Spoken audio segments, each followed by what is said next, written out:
আসসালামু আলাইকুম রহমতুল্লাহি ওয়া বারাকাতুহু। আজকে যে কাজটা নিয়ে হাজির হলাম এটা হচ্ছে জিনকে শক্তি দিয়ে তাড়িয়ে দেওয়ার তদবির। যদি কোনো ব্যক্তিকে জিনে বেশি মাত্রায় কষ্ট দিতে থাকে আর যদি ইচ্ছা করে দুষ্ট জিনকে শাস্তি দিতে চায় তাহলে নিম্নে তাবিজটি কাফের উপর লিখে সলিতা বানাবে। তো এই বিষয়টা ইনশাআল্লাহ আলোচনা করব। যারা সম্পূর্ণ ভিডিওটা যাদের প্রয়োজন তারা অবশ্যই সম্পূর্ণ ভিডিওটা দেখে তারপরে নিয়ম বুঝে কাজ করবেন। আর যারা আমাকে যদি করাতে চান তাহলে স্ক্রিনে দেওয়া ইমো নাম্বার, হোয়াটসঅ্যাপ নাম্বার দেওয়া আছে, যোগাযোগ করবেন। ইনশাআল্লাহ আজিজ গ্যারান্টি সহকারে আল্লাহর কোরআন দিয়ে কাজ করা হবে ইনশাআল্লাহ।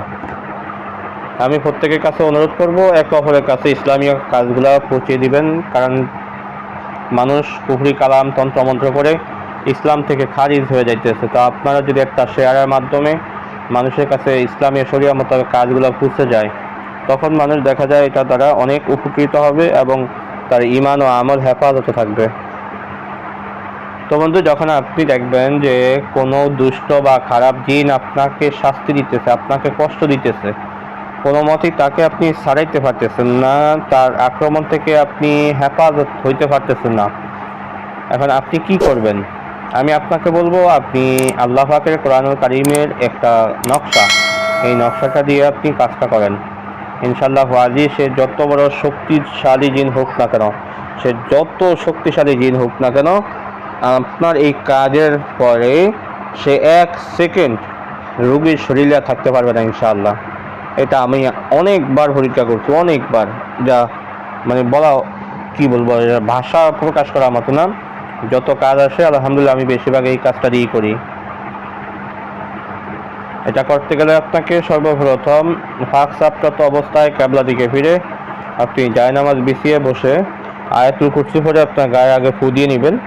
নিয়ে আপনি অরিজিনাল যে মেশকো জাফরান কালিটা পাওয়া যায়, এই অরিজিনাল মেশকো জাফরান কালিটা আপনি সংগ্রহ করেন। 1 নম্বরে আপনি কালি সংগ্রহ করেন, 2 নম্বরে আপনি ভোজ পাতা সংগ্রহ করেন,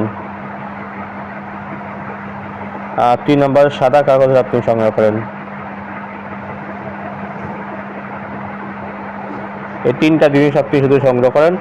আপনি মেশকো জাফরান কালি দিয়ে ভোজ পাতায় আপনি একটা নকশা লিখেন আর সাদা কাগজে আপনি 7টা নকশা লিখেন। নকশাগুলো খুবই ছোট ছোট, আমি আপনাদেরকে দেখিয়ে দিব।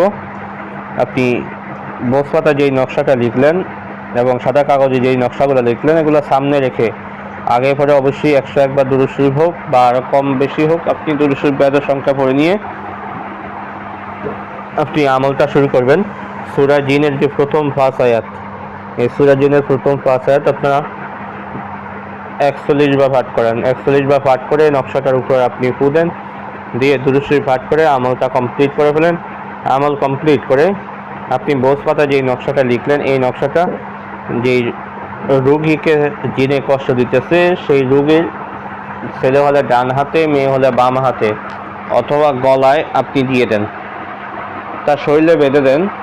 আর সাদা কাগজে আপনি যে নকশাগুলো লিখলেন 7টা নকশা, এই 7টা নকশা 7 দিন যদি আপনি পারেন তাহলে ওই কাপড়ে হলে আরও ভালো হয়। যদি আপনি কাপড়ের উপরে লিখতে পারেন তাহলে আরও ভালো হয়। তো আপনাদের পক্ষে কাপড়ে লেখাটা অসম্ভব হয়ে যাবে, কারণ যারা প্রফেশনাল কাজ করে তারাই কাপড়ে লিখতে পারবে, এছাড়া কাপড়ে লেখাটা আপনার জন্য কষ্ট হয়ে যাবে। এই জন্য আমি সাদা কাগজ দিলাম। এই 7 দিন 7টা কাগজ সরিষার তেল মেখে আগুনে পুড়িয়ে ওইটা অল্প অল্প করে পরে সলিতা বানিয়ে, মোট কথা সলিতা বানিয়ে সলিতার ধোঁয়াটা রোগীর নাকে কাছে ধরেন। রোগীকে বলবেন সেই জন্য ধোঁয়াটা নাক দিয়ে টান দেয়, নাক মুখ দিয়ে যেন ধোঁয়াটা উপর দিকে টানে। যখন সে ধোঁয়াটা নাক মুখ দিয়ে টান দিবে তখন ওই ধোঁয়াটা তার পেটের ভিতরে যাবে, যাওয়ার সাথে সাথে যে খারাপ জিন্নাতটা তার শরীরের সাথে লেগে আছে ওটাতে শাস্তি শুরু হয়ে যাবে, জিনের শরীরে আগুন জ্বলে যাবে। আর এতে শাস্তি পেয়ে জিনটার সাথে সাথে রোগীর শরীর থেকে চলে যেতে বাধ্য হবে ইনশাআল্লাহ। খুবই পাওয়ারফুল একটা কাজ। তো আশা করি আজকে আলোচনাটা এই পর্যন্ত থাকবে। দেখা হবে পরবর্তী ভিডিওতে, সে পর্যন্ত আমার সাথেই থাকেন। ওয়া মা তাওফীক ইল্লা বিল্লাহ। আসসালামু আলাইকুম ওয়া রাহমাতুল্লাহি ওয়া বারাকাতুহু।